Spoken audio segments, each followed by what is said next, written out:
It's really a pleasure to have Swami, the short form for the big name on the board, Swaminathan Venkataraman. He has 40 plus years of professional experience. Swami was at Bell Labs for almost 25 years, and he was one of the early scientists who developed the fiber to home program. You know, you're seeing all the cables because of some of the work that was done a long time ago. And in fact, and then he was at the Army for about 15 years. He was in ARL and then went to ARDEC. And you said that there was a flag flown in your plane when he retired because of the contributions he had to science and technology. So it's going to be a pleasure to have him talk about quantum materials. Swami has a lot of experience and a lot of insights. We're really delighted to have you. Thank you. Thank you, Professor Ajayan, for giving me this opportunity to talk to you this afternoon. I just want to sort of set the stage for the next 50 minutes or so. When I left the Army, I started looking at topological insulators for some applications, and then also quantum secure communication. Again, why the military would be interested in secure communication, you can appreciate that. So my interest started there, and now I'm not necessarily a player in the field, but that is actually an advantage because I'm looking at it from outside. So that perspective sometimes you don't get if you have a vested interest in what you do. So I just want to declare it out front that I don't have any bias on anything about quantum materials.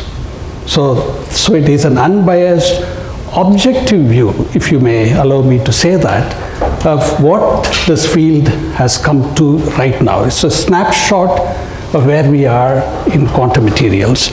And Ajayan suggested that I speak about the material science perspective rather than the physics aspects of it. Of course, the physics is exciting, but I will allude to it as I go along, but not necessarily go into the depth of it. So that's the caveat. It's my opinion, doesn't necessarily reflect the general consensus.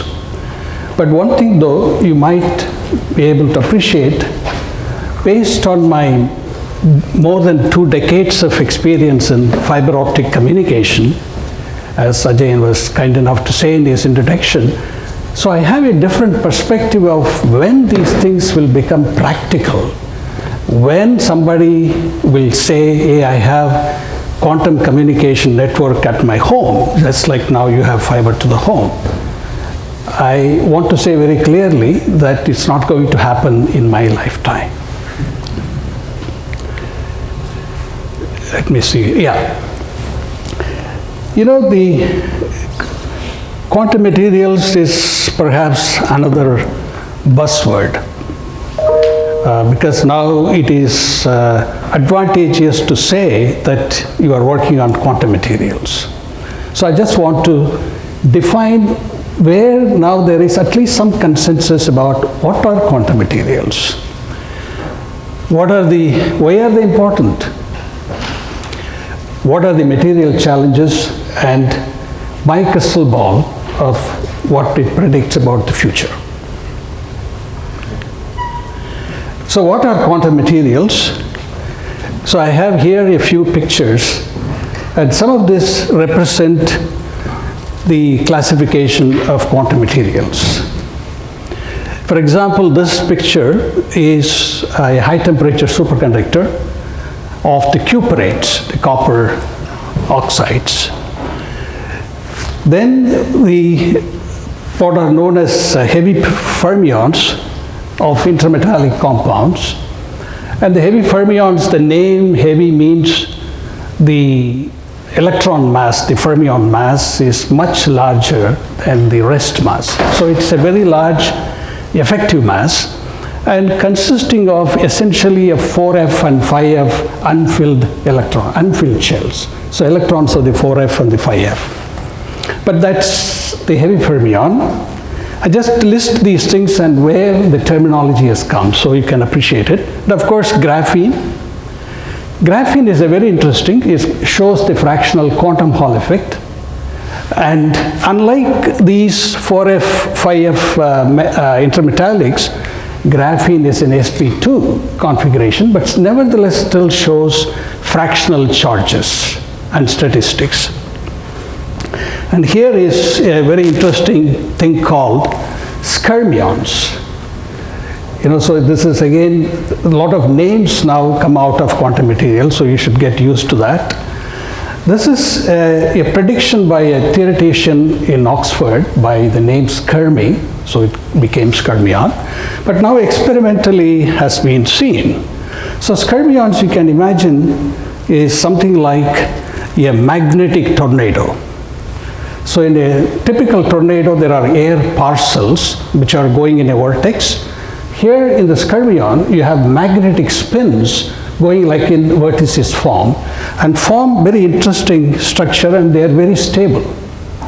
And it formed in a material called tantalum arsenide. Okay? So these are the class of materials that we now think of as quantum. But I just want to also tell you that the two examples on the top of that previous slide, namely the high temperature superconductor and the heavy fermions, are not known as quantum materials before. They are really actually what are known as strongly correlated electron systems. What that means is, from your basic solid state physics, you will know that the block theory of electrons in solids doesn't take into account the electrostatic interaction between electrons. So electron-electron interaction is basically neglected in the block theory. But in these examples that I mentioned, namely the high temperature superconductor and the heavy fermion, that whole physics is based on electron-electron electrostatic interaction, which cannot be neglected. So these are known as strongly correlated systems. And out of this new phenomena that come out, so there is a principle called emergence. This is due to strong correlation effects. So cooperative behaviors of electrons that cannot be predicted by just looking at the individual electron. So it's like the behavior of some of the electrons is more than the behavior of each electron. So you get a new effect. So the new effect came to be addressed as emergence. So previous to this nomenclature, quantum materials, these phenomena were known as strongly correlated systems.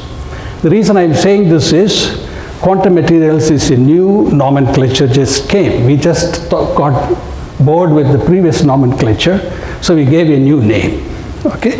But nevertheless, one other important thing I want to mention, that ever since topological materials came, so topology, the geometrical properties of the electron wave function, things like the fractional quantum Hall effect or even quantum Hall effect are very robust.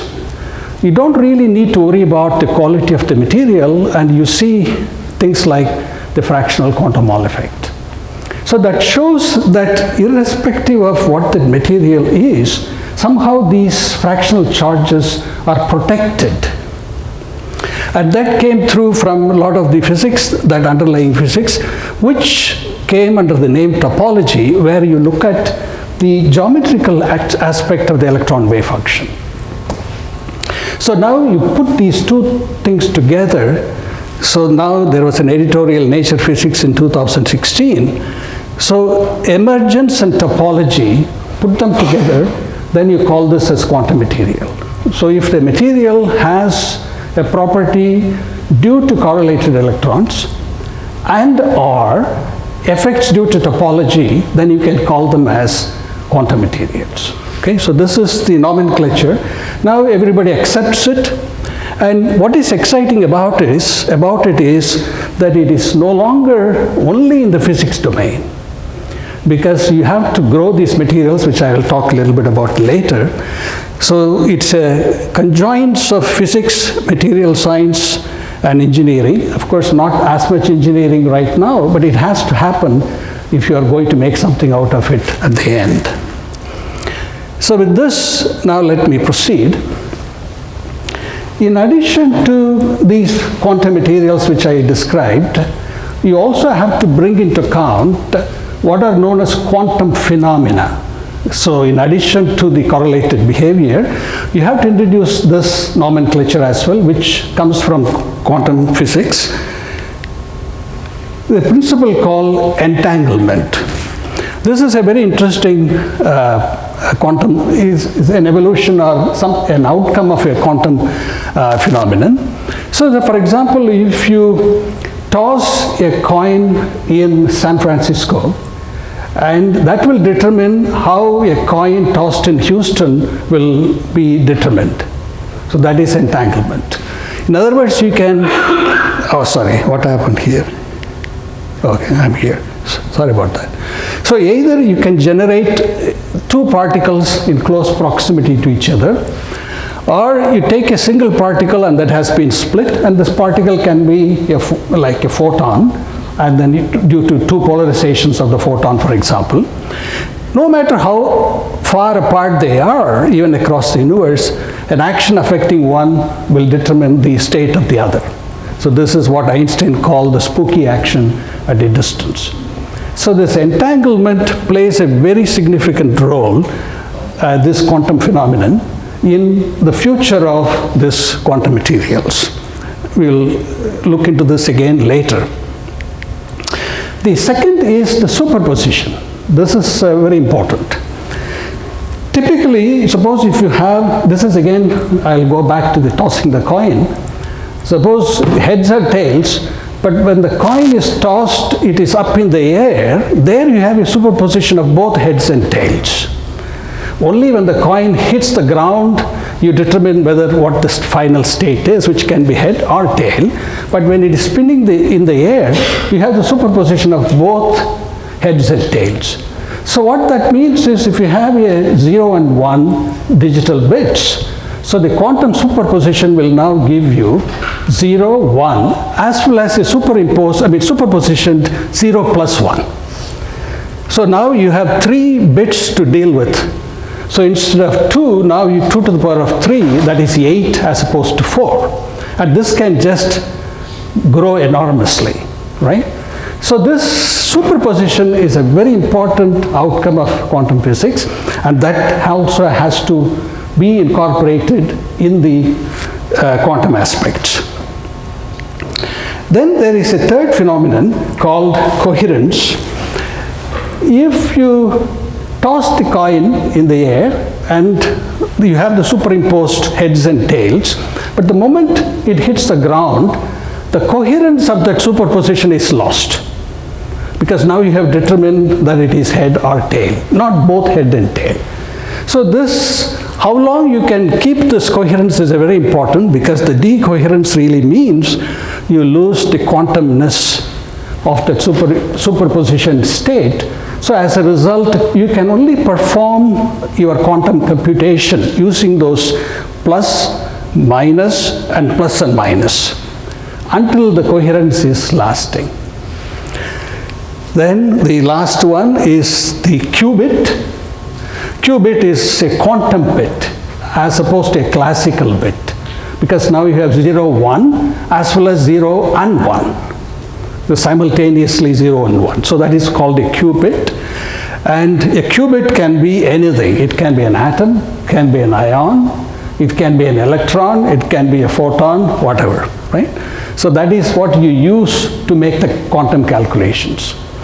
And the interesting thing about qubit is, in every qubit, you can have one classical bit for one qubit, or you can have what is known as super dense coding, 2 classical bits in one qubit. So now you can see the enormity of computational power that you can get by incorporating this quantum phenomenon.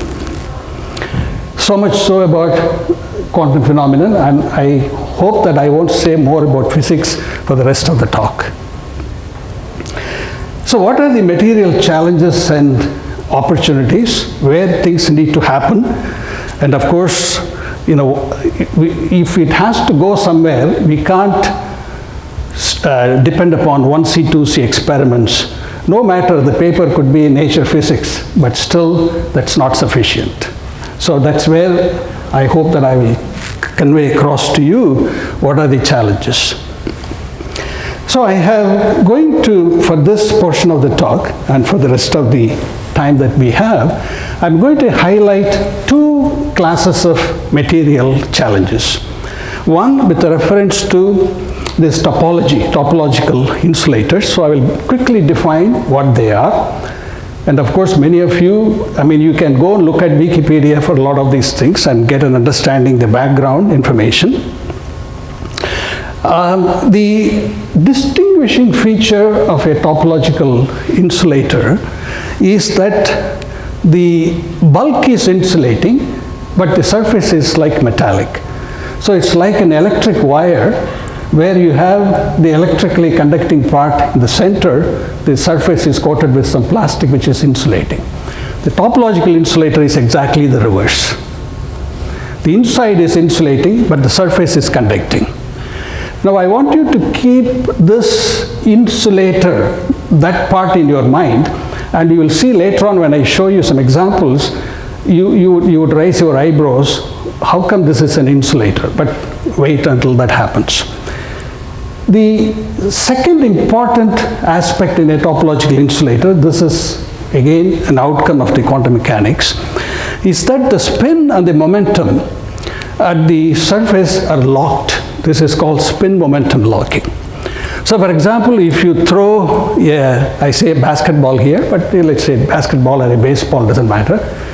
If you throw the ball rotates in a particular way consistent with the trajectory of motion.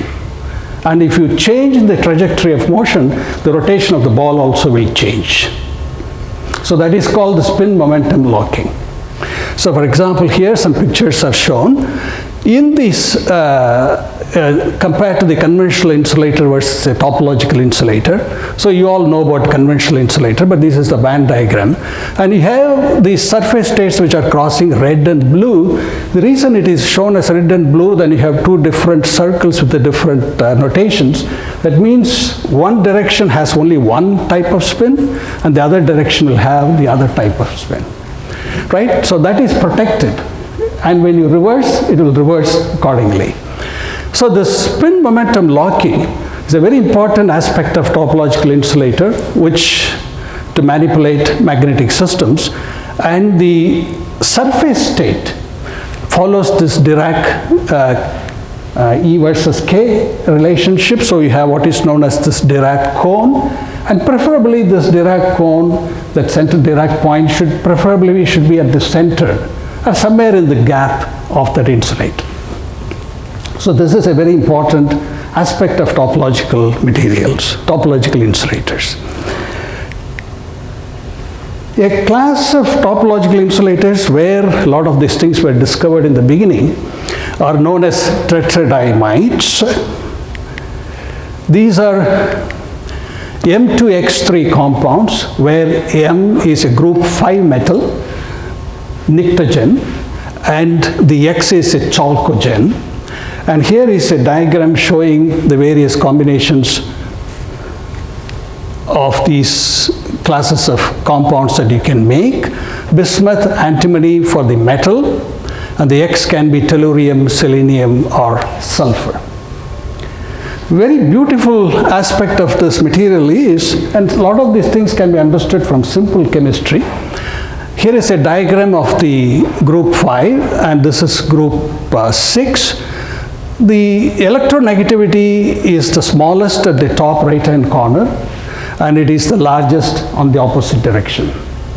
So if you go from increased electronegativity difference between the M and the X, the structure becomes more unstable.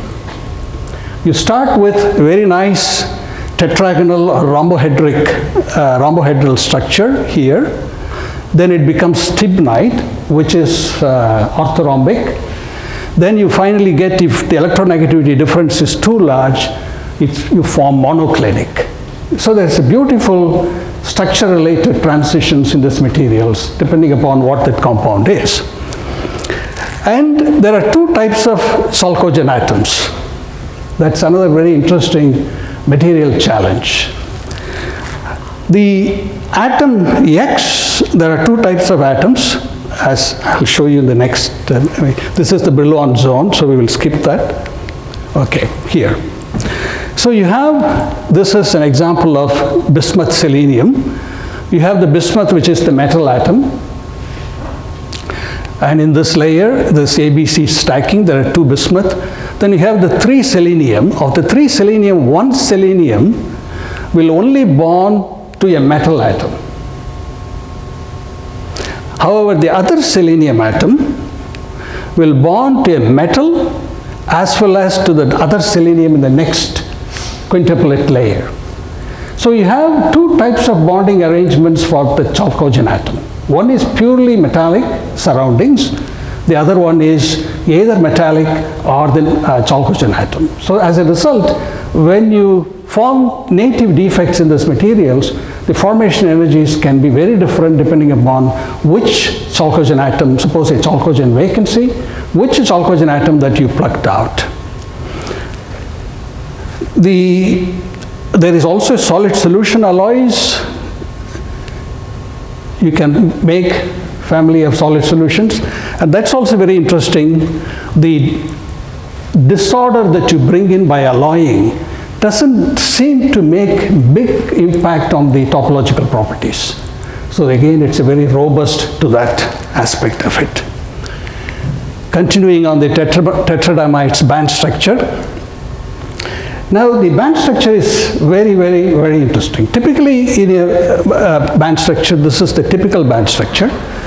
And how would you suppose if you take gallium arsenide, then the cation forms the conduction band, the anion forms the valence band. So in this case, for example, the bismuth selenide, you have the selenium forming the top of the valence band, and the bismuth forms the conduction band. But two things happen in these materials. One is, of course, crystal field splitting. But the second, which is more important, because of these heavier mass atoms, you have a large spin-orbit coupling. The way the bands finally align depends upon this magnitude of the SOC, the spin-orbit coupling. What happens is, if you include both the crystal field splitting and the spin-orbit splitting, I told you that the selenium forms the maximum energy in the top of the valence band, and the minimum energy is the bismuth atom. But then so happens that the maximum energy of that selenium goes up and the lowest energy of the bismuth comes down. In other words, stating it differently, there is a band inversion. The valence band comes up, the conduction band goes down.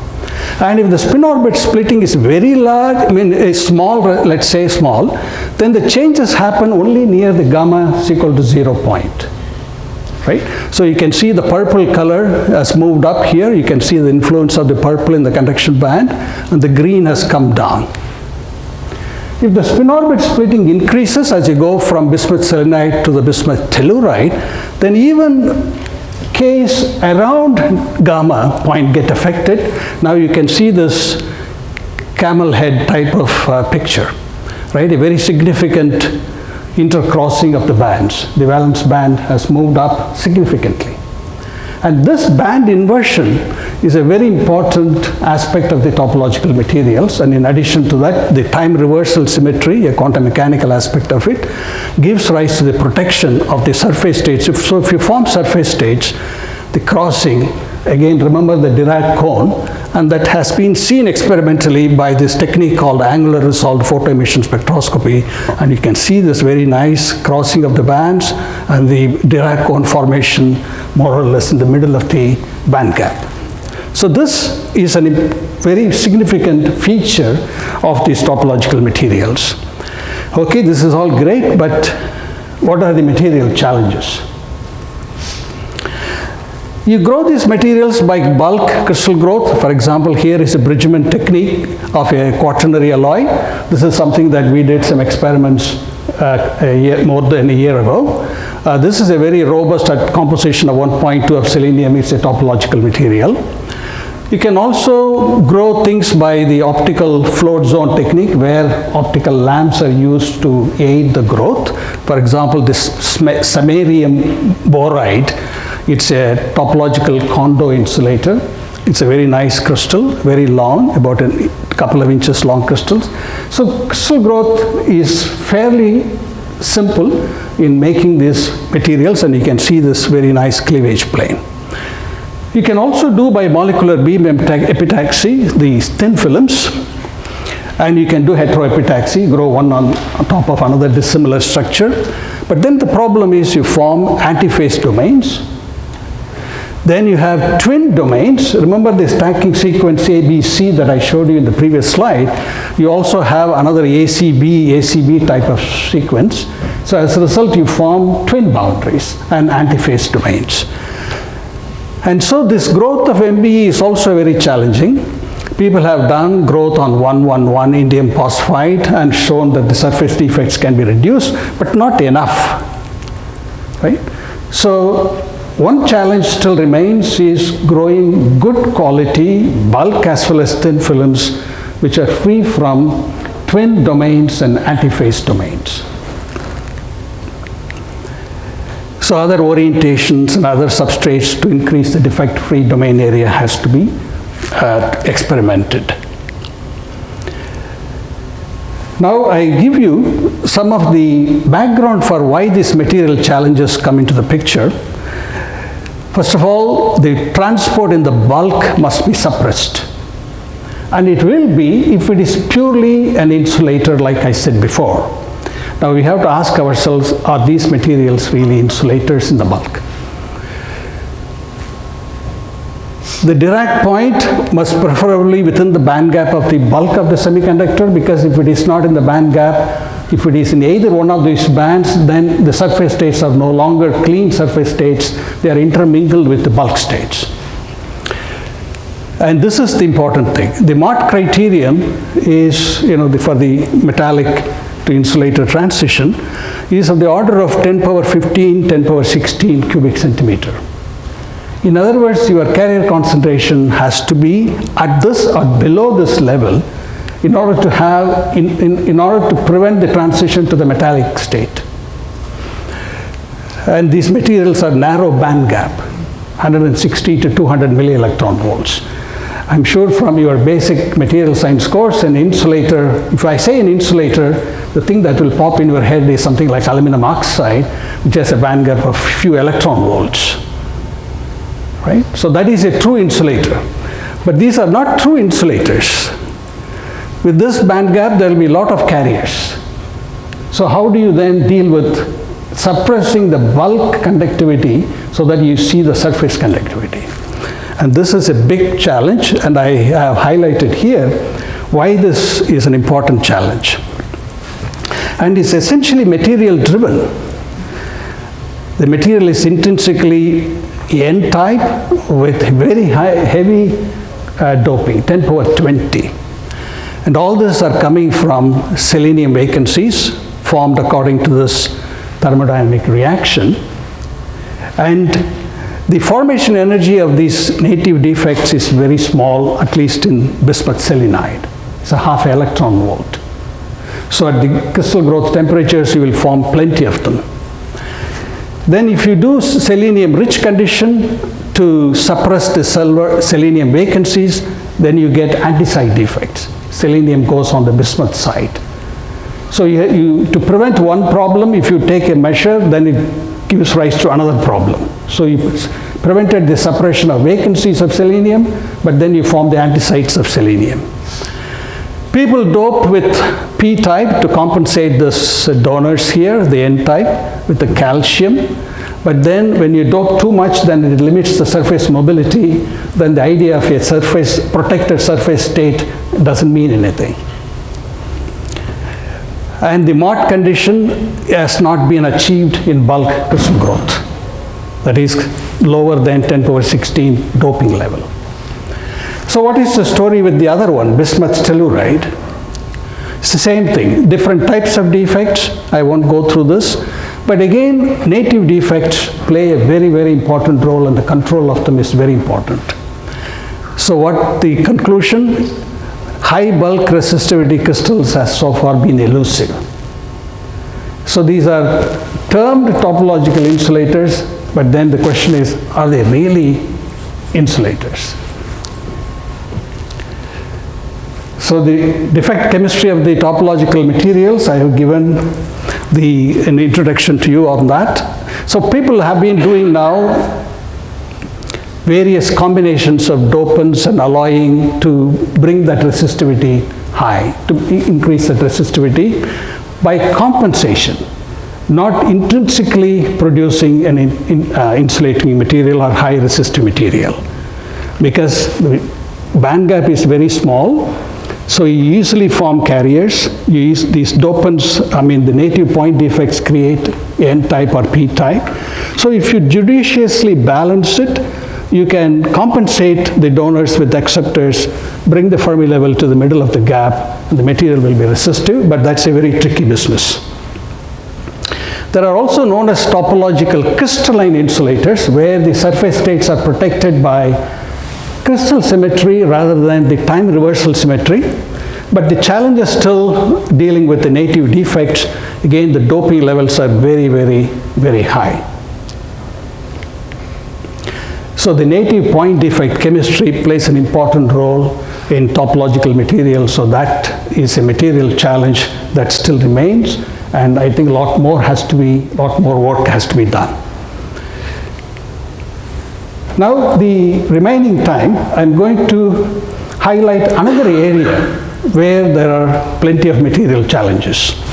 And this is the area that I was involved in. I started this work when I was in the Army. Quantum communication using single photon emitters. So I'll talk a little bit about what are single photon emitters and where, again, what material opportunities that exist. Today we heard about diamond in one of the Army RISE collaborations, and diamond plays an important role here. Now the picture on the left, this here, is a recent paper, 2019. The reason I'm showing this is where they have done some large-scale active time multiplexing to generate efficient single photon generation. The purpose of showing this is great, a remarkable achievement, but not something practical. You can't establish a quantum communication network with an optical table. Right? So you need very compact sources like semiconductor lasers, which revolutionized the fiber optic industry. And so that's where the single photon emitters comes. Now, what is the single photon emitters? An ideal light source which emits only one photon in a given pulse, and the probability of generating a second photon in that interval is close to zero. That is a single photon, right? In a Poisson distribution of an incandescent light bulb or a classical light source, you'll have a Poisson distribution where you will have multiple photons in a given instant of time. So I won't go through the physics of it too much, but it's basically a two-level system where you excite and then the emission gives rise to a photon, and if you satisfy several conditions for this two-level system, you will get a single photon. Typically, whether you have a single photon or not is measured by the second-order correlation technique, and you measure what is known as the G-squared parameter. The G-squared parameter means the probability of emitting a second photon, right? So for a single photon case, the probability of emitting a second photon should be close to zero. So at a given G2 tau, that when tau is zero, it should be close to zero. There is a phenomenon called, I just want to highlight only this one here, what is known as bunched versus anti-bunched. When this G2 tau is greater than 1, that is this black curve here, then it's bad news. Why is it bad news? It means that this, when it is trying to decay from this excited state to the ground state, it can get trapped in additional metastable states. So that gives rise to this problem of bunching. A single photon source should not have that. It should be anti-bunched light. Then a third criteria which is very important, it should be what we say Fourier transform limited photon. What that means is, if you look at your basic, again, the Shannon's theorem, if you have a pulse of light, you plot the optical power as a function of time, the full width at half maximum delta t and delta t product with delta frequency of that pulse should be ideally 1/2. For a Gaussian light, it is 0.441. So that means that the frequency of the light at any instant of time is the same, meaning there should not be any frequency jitter, right? The mode has to be spatially accurate and spectrally pure. So this is what is meant by this FT limited indistinguishable photons. Remember this entanglement that I told you before, quantum phenomena, when you toss a coin, it determines the state of another coin. That in this FT limited photon is required for that. Meaning, any two successive photons, the second one will be identical to the first one. Then the entanglement you can perform. If the second photon is different, then it's no longer entangled. So this spectral purity is very important. And there is a decoherence. Remember the coherence term, the decoherence. So if there are things like strain, electric field variations, then also it won't be FT limited, which means two successive photons are no longer indistinguishable. So now these are all the things that you need in your single photon source. So what that means is quantum technologies based entanglement, the anti-bunched and the indistinguishable nature of photons is very important. Now this famous Nitrogen-Vacancy center in diamond. So I just want to give you some highlights about that. It's a very beautiful system. The physics is exciting. You have a nitrogen impurity with a vacancy forming a complex. This is the photoluminescence. The neutral NV and a singly charged NV minus, a very sharp peak. This breadth to the photo emission is due to other phonon participation. So the zero phonon line is very sharp. The quantum efficiency is fairly high. And it has this beautiful, the two-level system that I talked to you about in the beginning. It has that. It has the two states. And here you have further splitting due to the spin quantum number 1 and 0, so you have plus, minus and 0, and the excited state also plus or minus 1 and 0, and you excite with a green laser, populate the excited state, then you have a transition from 0 to 0, which is in the red. Now I'll tell you why this this nitrogen vacancy center is important. Right, this is a very simple emission. You excite and you get photon from excited state to the ground state, from 0 to 0. Now, this plus minus 1 and 0, there is a small splitting. Right? There's an inherent splitting between that, and you can further lift this degeneracy by applying a magnetic field. Just forget about that for the time being. What happens is, you can, suppose if there is a plus minus 1 state, it can go through some intermediate states and come to the ground state 0. This is called interspin cross rates. Okay? Forget about the physics for the time being. But what is important is, now this is in the microwave. It's about 2.8 gigahertz. Right? So you can use microwave frequencies to relatively change the population of the spin, whether it is in the 0 state or in the plus minus 1 state. So what does it mean, bottom line? Now you have an optical optical technique for readout of the spin. So that's a qubit, it forms a qubit. So you optically read the spin depending upon where the spin is, right? So now you get your qubit accordingly. So this is why this thing is very important, but the problem with this nitrogen vacancy is you have to sort of cherry pick your single photon emitters, because the one that you made is not exactly identical to the one next time you make it. And in addition to it, there is spectral broadening, both homogeneous and inhomogeneous broadening. Homogeneous broadening means the the broadening is only due to the lifetime of that excited state. Inhomogeneous means strain, stray electric fields, and so forth. Okay, so the spin can be initialized optically. I mentioned this.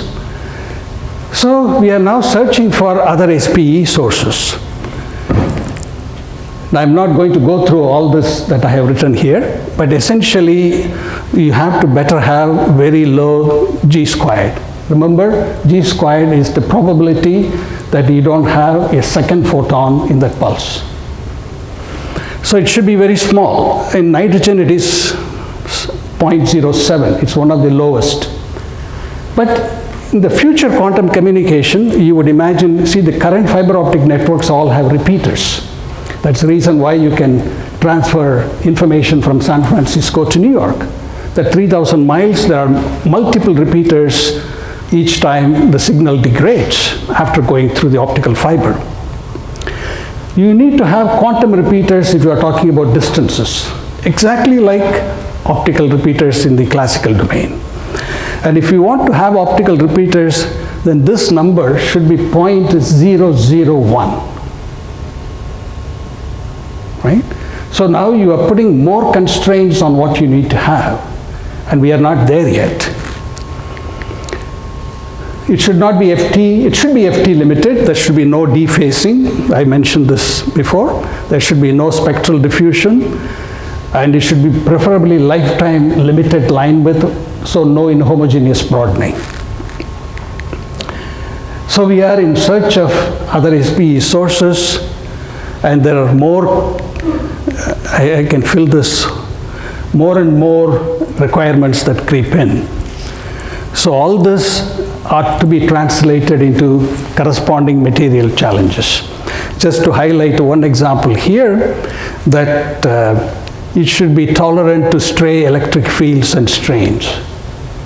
So when you make a nitrogen vacancy complex as a single photon emitter, you better make sure that there is no residual strain anywhere within the vicinity of the nitrogen vacancy complex. I don't think any material scientist can promise that. So the problem is not done. And the nitrogen vacancy, that emission is in the red, excited green, emission is in the red, but all the fiber optic components are all in the fiber optic transmission wavelength. So this is the grand challenge. I think this should be the grand challenge for the Rice and the Army collaboration. How to make an SPE in the telecom wavelength, 1550. I have an answer for it, which I will tell in the next slide. There's a lot of work done here in the material science department. Sony Gupta and Boris Jakobsen's group, they have actually sweat lots of these 2D materials, going through all the criteria that I mentioned before, and they have done a very nice work. And I think their conclusion is the rhenium, vanadium, sulfur vacancy complex in MOS2 is a good candidate. But bear in mind, you want to operate, I showed you that optical table setup.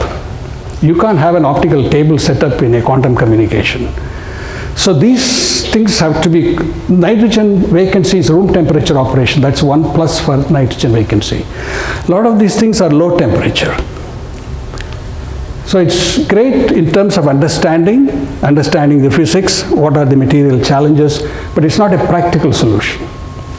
So you need something that operates at room temperature.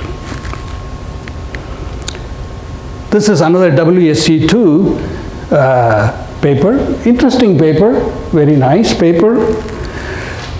What they did here is they deposit WSE2 on pillars on silicon. So on the tip of the pillar, due to some strain or what have you, you form single photon emission. And the data here shows, so I don't think you can see that very well, but they put optical filters, so it's red, green, blue. There are 3 wavelengths. Excellent work, but what does it tell you? It tells me, so all opinions are mine. It tells me that there's no spectral purity. How would you control that every time it is green and not red, green, blue? We are not doing RGB camera. And the corresponding G factors are given here. And again, there's this variability. Look at the G's. Remember the G definition. So that means indistinguishability. It's not there. But great work. So now we need to do more. This is not the end point. And again, we don't know what the origin is. At least these papers don't claim that they know where these are coming from. At the tip, some vacancies are involved. And don't get offended. If anything we don't know, we put the blame on vacancies. I don't know what it is, maybe it is vacancy. So they said it's vacancy. So other systems are also being studied. And one thing here is the boron nitride offers promise for the only reason that it offers promise because it's near room temperature operation. That's another one candidate here, tungsten oxide. But boron nitride is a very good candidate to examine vis-a-vis the diamond vacancy. This is some published papers, there's multiple papers here. Again, I won't go through all this. There's a nice system, the level system that we want, but there's one drawback, which I will mention in a minute. Very large band gap, so these are all mid states. And the emitting center, single photon emitting center is XBVN, nitrogen vacancy, and something sitting on the boron side, which could be nitrogen, that means it's an anti-site, or impurities like carbon or oxygen. Again, you can see the G-squared distributions. Again, that kind of a histogram has to be tightened. Nice system, but one big drawback, lack of optical spin readout similar to the nitrogen vacancy. What that means is it's not the end of the story. So you have to sweep all possible defects configurations in HBN and pick the one that will be promising, that will allow the optical readout of the spin like the nitrogen vacancy and satisfying the rest of the criteria that I listed before. So that means it's a long search party. So we can spend the rest of our life looking for that kind of a defect in HBN. So more work is needed. You need at 1500. Here is my suggestion that you need to go into compounds like perhaps phosphorine or tellurite compounds. That means narrow band gap materials, so that even the possibility of getting emission close to that 1550 nanometers, which is around 0.9 electron volts, may be possible. But these things are not stable, I suppose, so a lot more work is needed. You need to have spatial and spectral purity. The result I showed you on tungsten sulfide depositing on pillars of silicon is interesting, but mechanical stability is a concern. What if the tungsten selenide moves away from the tip? Then it will be one of the red, green, blue, or none at all, right? So all of a sudden you'll be transmitting quantum information, then the information stopped because tungsten sulfide has moved out of the pillar. So you don't want that. Okay, now in the last 5 minutes I will quickly talk about the future prospects of quantum materials. You all should be pleased to know that a public law was signed last year, end of last year, Public Law 115/368 on quantum information science. So this is now a public law, meaning that United States should push on quantum information science. So there's a 10-year plan with the NIST and NASA to guide the activities, National Science Foundation to carry out basic research, DOE to establish centers of quantum information research centers. And at least from my snapshot of the funding, it looks like there's a surge of funding. But again, I want to bracket it by saying this is great, this is excellent news, but this sort of funding is not sufficient. It's not going to cut it. Just to give you an anecdotal experience, when we were doing the fiber optic communication in the late 80s and the 90s, the TAT8, TAT9 transatlantic cables, the gallium arsenide was the preferred laser at the time, and we needed to get the intrinsic doping in gallium arsenide. So 1C2C, you get it 10 power 15 per cubic centimeter. But at the time, Bell Labs, of course, they had a big purse, big wallet. It took 2 years to reproducibly, each time, get 10 power 15 per cubic centimeter. And I don't know how much money they spent, probably close to $1 billion. So this surge of funding is interesting, but the problems that I highlighted to you are too enormous. Just by throwing money is not going to solve the problem. I will quickly say about these two other areas of applications of quantum sensing, and some recent work where they have integrated the Nitrogen-Vacancy with a CMOS circuit for a magnetic sensing, and they were able to report 32 microtesla per square root of hertz. I mean, this is not a high sensitive detector because the squid is attotesla by square root of hertz, but it's a starting promise. Right? Because now you have integrated with the perennial CMOS technology. Quantum communication, which is an area that I am interested in, that's where the single photon emission has to be used. This is again a recent experiment, January 2019, where they have used entanglement of an ion and entanglement of a polarized photon. So they used calcium ion and then upconverted into 1550 telecom wavelength and did this experiment, beautiful experiment, and 50 kilometers. But the main point that I want to draw your attention is the rate, 2.2 kilohertz, right?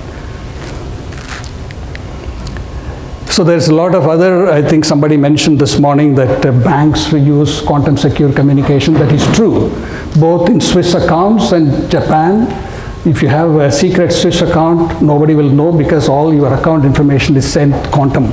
So therefore it is protected. But again, short distances, small data rates. The maximum data rate here you can see is of the order of 10 power 5 bits per second.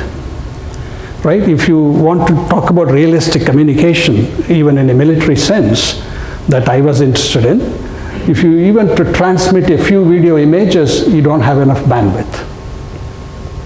So that is a challenge. So this is another experiment. We'll skip that again, but the point is the rates are low, 900 bits per second. So one idea is use the quantum channel only for the exchange of the key, but use a regular channel parallel to it for transmitting that information. It's not an ideal quantum communication, but it's a hybrid. Maybe that is the near-term solution for this. So what is my crystal ball says for the roadmap? You all read about the Google's quantum supremacy. Right? The Sycamore, great experiment, great result. They started with 54 qubits, only 53 worked, but you can see the state operations 2 to the power of 53. But Oshlam looked at that result, said it's a great result, but it's a long way to go. Because you need millions of these qubits, right? So that scaling has to take place. But it's a good starting point, and maybe Google has the money to put and do this right. Quantum sensors, again, we are not there, but there are some interesting applications using the nitrogen vacancy center to manipulate the spin of a nearby molecule. So what are known as hyperpolarized molecules. So you can do now MRI and then real-time MRI of cancer tissues and so on. So that's some work going on in Europe. So this is an application that might happen in the near term. Quantum communication demonstrated you need beautiful sources, spectrally and spatially pure sources. You also look at the detectors because these need to be single photon detectors, noise free, but the bit rates are very low. So for ideal communication, so you can't afford to have, with the exchange of data that we all, and video pictures that we exchange, this is not there yet. So maybe the alternative is use the quantum channel for encryption.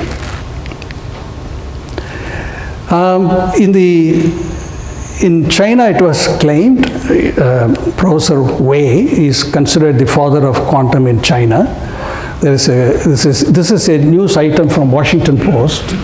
They claim that they can do 1,300 mile secure communication, and somebody here, a professor at Louisiana, said China will go black in 2 to 3 years. Let me say outright, this is hyper. 1,300 miles are the distances of the order of more than 1,600 kilometers, and I told you the bit rates, situations and so forth. So that we have to balance also what against all these claims, whether they are reproducible, whether they are real or not. But what one can do, of course, is get that kind of distance where you exchange only the key in the quantum channel. That's the approach that in the near term is feasible. Last is all quantum processing. This is probably beyond 10 years, so I have caricatured an image of this. So this is an envisioned quantum chip. The quantum chip has memory, quantum processors, single photon sources, single photon detectors, and waveguides, multiplexers. You have input, output. So this sort of quantum processing probably will happen beyond 10 years, maybe 50 years, and not in my lifetime. So thank you for your attention. I can take a few questions with you. Great. Thank you. I have a few questions.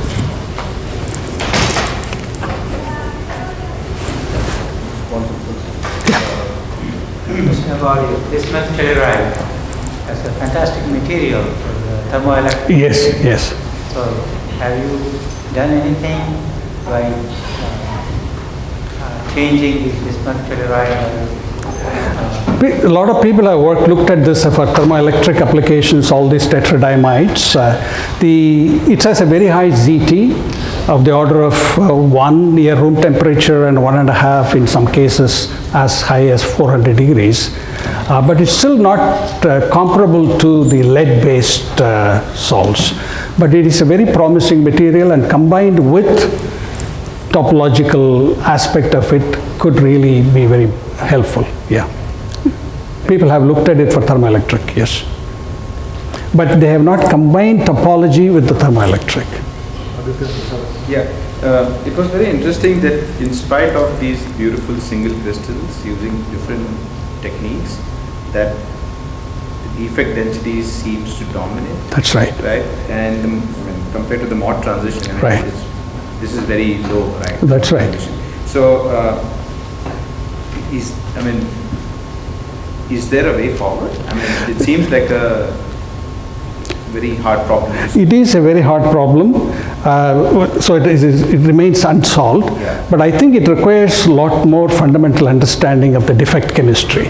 I emphasize the word chemistry there because it's more a chemical thermodynamic control that is needed, and understanding the defect phase diagram, not the atom phase diagram, but the defect phase diagram as a function of the partial pressures of the chalcogens and the temperature, generate reliable formation energies, entropy information, and then find a way to create the defects that you need and then quench it so that it doesn't equilibrate as you cool from the growth temperature to the room temperature. So a lot of science and engineering need to take place. Yeah, it's correct. One more. Yeah.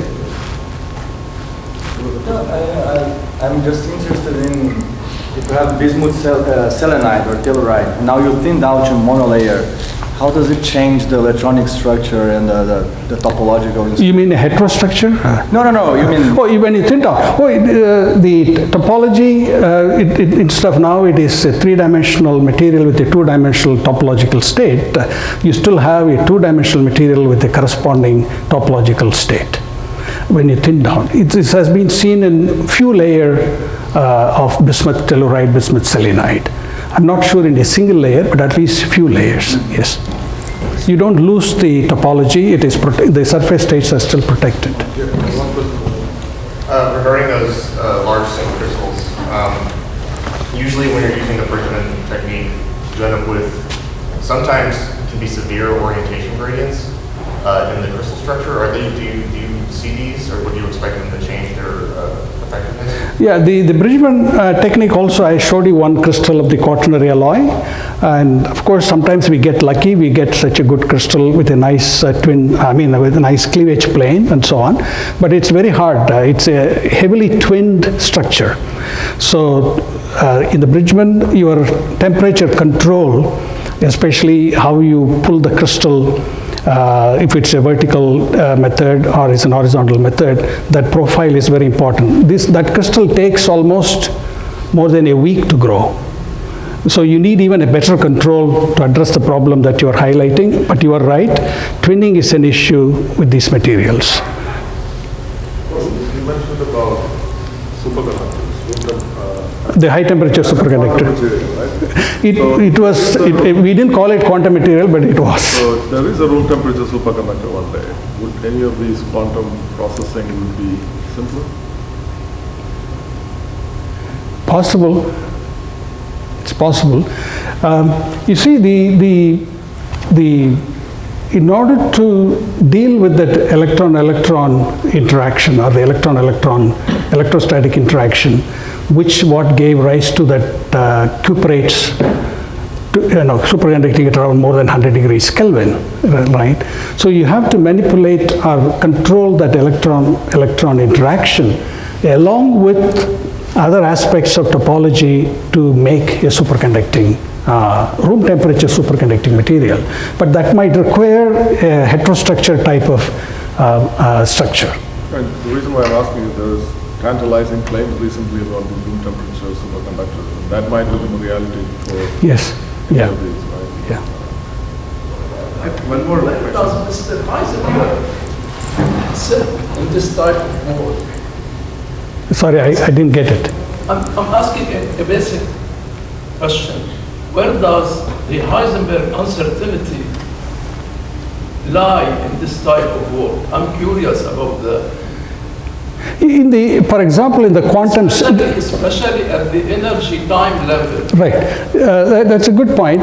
That's why the quantum sensing, I didn't go through that in detail. There are three aspects to quantum sensing. One is, as long as you have a sensing using an energy level in the material, whether it's atomic or a semiconductor, whatever, right? So that sort of quantum sensing, we have been doing it for ages. The quantum well infrared detector and so on. So that is one level of quantum sensing. The second is make use of the coherence aspects of that signature, right? So that is the second. But the third is, can we make use of the entanglement the quantum entanglement, to improve the sensitivity. That has not been proven yet. So that addresses your question. If you can do that, using an entangled photon, then your measurement accuracy is to the uncertainty principle. You measure as accurate as the uncertainty principle. Right? But that third aspect of the quantum sensing is a little bit elusive. The first two we can do. I had one question about the intrinsic spectral purity. Right? It seems like most quantum emitters are limited by that. And so do we know that this comes from just interaction with phonons? Is that what limits it? Or is it something, it's just the intrinsic homogeneity of the state? I mean, there are two things. One is the homogeneous broadening, which is lifetime limited, which you can't do anything about it. But majority of the broadening comes from inhomogeneous broadening due to primarily residual strain. Residual strain around that nitrogen vacancy complex, right? I mean, once the vacancy is there, you form the nitrogen, there is some relaxation around it. And how much of that is affecting it, that's one thing. And if there are any stray impurities, then there is a residual electrostatic field, so that gives rise to the inhomogeneous broadening. So the spectral purity is not there.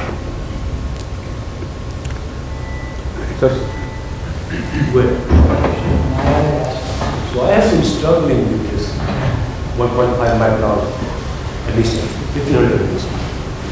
So in the visible range, I can see what the percentage. What would be your idea? If we have to give that emission, what kind of defect engineering or any physics that you would suggest has to be done to bring the emission in the mid-infrared? First of all, we have to go with a different material, right? The materials that have been used are not going to deliver that. It's possible very wide band gap materials like the HBN, right, of the order of 6 electron volts, or diamond, maybe other defects in the diamond, I'm not sure. Cubic boron nitride. So you have to now scan that entire defect configurations where you get that doublet, the excited state, ground state separation in the infrared. But the energy scale is such that if this is electronic involved, interconnect, it's not going to be. Would this be possible to inter-subband?